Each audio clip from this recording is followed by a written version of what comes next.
مشائخ علماء کرام، جملہ خواتین و حضرات، طلباء و طالبات اور عزیزان گرامی قدر، الحمدللہ آج یاد حسین میں اور تذکرہ کربلا میں یہ محفل منعقد ہوئی ہے۔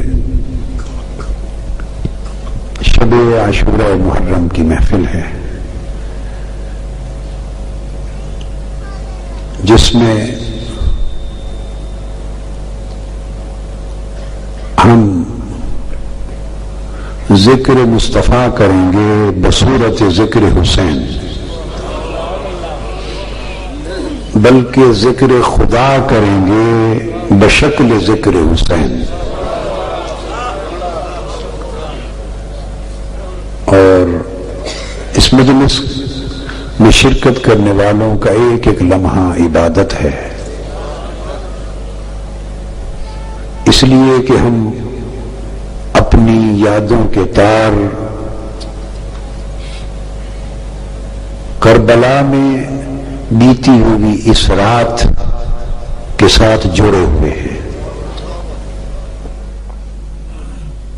میں نے ایسے لوگ بھی دیکھے جو بدبخت اور بدنصیب یہ کوشش کرتے تھے موسم اور مہینوں کا حساب نکال کے کہ کہیں یہ ثابت ہو جائے کہ جب کربلا کا معرکہ بپا ہوا تو سردیوں کا موسم تھا، گرمی نہیں تھی، تاکہ یہ جو تم ان کی پیاس کے قصے بیان کرتے ہو یہ ختم ہو جائے۔ لعنت ہو تم پر۔ یہ سارا کچھ اس بدبخت یزید اور اس کی فوج اور اس کے لشکر کے دفاع کے لیے ہے۔ کبھی اس کو جنتی بنانا، کبھی اس کی بخشش و مغفرت کا سوچنا، کبھی اس کو بے گناہ بنانا۔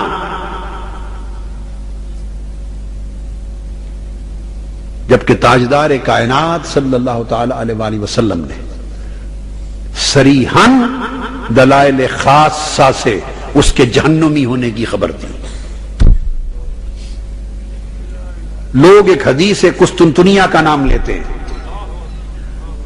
کہ اس میں حضور علیہ السلام نے فرمایا تھا کہ جو پہلا لشکر قسطنطنیہ پر حملہ کرے گا، آقا نے فرمایا تھا ان کی بخشش اور مغفرت کی بشارت دیتا ہوں، مغفور اللہ۔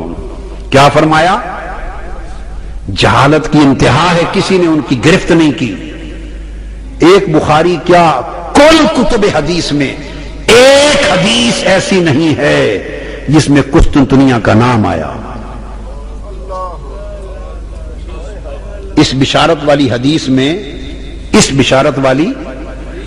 میں قسطنطنیہ کا ذکر سینکڑوں حدیثوں میں آیا ہے، مگر وہ جب امام مہدی علیہ السلام قسطنطنیہ فتح کریں گے عیسیٰ علیہ السلام کے زمانے میں قرب قیامت میں، اس ذکر میں قسطنطنیہ کا نام آیا ہے۔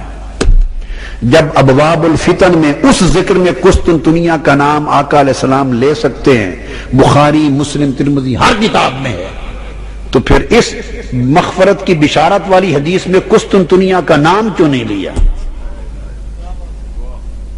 تو پہلا یہ مغالطہ دور کر لیں کہ مغفرت کی بشارت والی حدیث میں قسطنطنیہ کا نام نہیں ہے۔ کتب حدیث میں اور اس کی شروحات میں 16 کتب حدیث اور اس کی شروحات میں کہیں اس مغفرت کی بشارت میں متن حدیث میں قسطنطنیہ کا نام نہیں۔ اس میں قیصر مدینہ قیصر کا نام آیا ہے۔ لفظ آقا نے فرمایا اول جیش من امتی یغزون مدینہ قیصر مغفور اللہ۔ فرمایا میری امت کا وہ پہلا لشکر جو کیسر کے مدینہ پر حملہ کرے گا، کیسر روم کے شہر پر جو جہاد کرے گا، ان کے لیے بشارت دی، ان کے لیے بخشش و مغفرت کی بشارت ہے۔ قسطنطنیہ کا نام نہیں ہے۔ کیسر روم کا کوئی بھی شہر ہو سکتا ہے، کیسر روم کا کوئی بھی شہر ہو سکتا ہے، قسطنطنیہ کا نام شارحین نے لیا، صاحب حدیث نے، مصطفیٰ نے نہیں لیا صلی اللہ علیہ وآلہ وسلم۔ فرمایا مدینہ کا قیصر، اور یاد رکھنے فرمایا اول جیشن، پہلا لشکر، کیا پہلا لشکر جو حملہ کرے گا اس کے لیے بشارت دی تھی۔ یزید جس لشکر میں گیا وہ 8واں لشکر تھا۔ یہ جو تماشا بنا رکھا 8واں لشکر تھا، پہلا لشکر جو بلاد روم پر حملہ آور ہوا اور جس نے قسطنطنیہ اور روم، کیسر روم کے شہروں پر چڑھائی کی، وہ سن 42 میں تھا، جس میں یزید نہیں تھا۔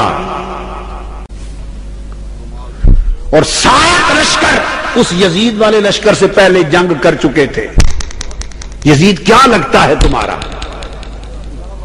بشارت میرے آقا نے دی پہلے لشکر کی، وہ گیا 8ویں لشکر میں، تم نے پہلے 7 لشکر چھوڑ دی اور بشارت پکڑ کے اس کے گلے میں ڈال دی۔ جو بے ایمان دور دور تک حقدار نہیں ہے، یہ دشمن اسلام اور دشمن رسول اور دشمن دین ہے، دشمن اہل بیت ہے۔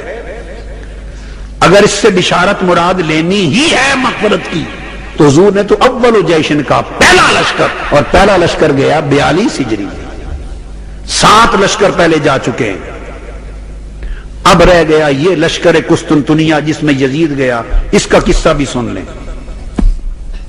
اگر اسی پر ضد ہو کسی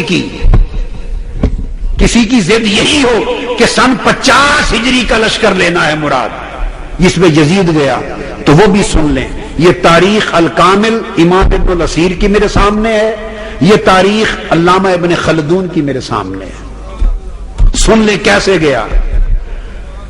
حضرت امیر معاویہ نے لشکر تشکیل دیا سن 50 میں قسطنطنیہ کے لیے، اور اس کا امیر اور کمانڈر سفیان بن عوف کو بنایا۔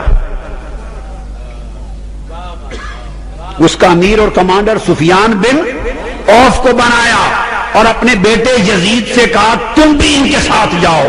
اس بدبخت یزید نے جانے سے انکار کر دیا، تم اسے جنت گھسیڑتے پھرتے ہو۔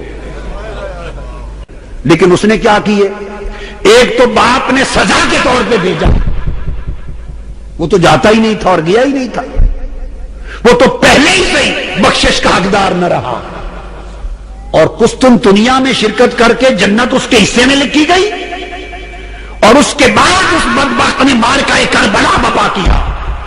ظالم تو نے سیدہ سکینہ کو کروائی، پھر بھی جنت ملے گی۔ تو نے علی اکبر کی جان لی تیرے لشکر نے، پھر بھی جنت ملی۔ علی اکبر کی جان، پھر جنت ملی۔ 72 لاشیں مصطفیٰ کے تڑپائے، پھر جنت ملی۔ نیزے پر حسین کے اور شہداء کربلا کے سر سفر کر کے گئے، پھر بھی جنت ملی۔ تو نے دمشق کے دربار میں اپنی چھری حسین کے لبوں پر ماری اور کہا میں نے بدر والوں لوگوں کا بدلہ لے لیا، پھر بھی جنت رہی۔ اور معرکہ کربلا کے بعد جب اہل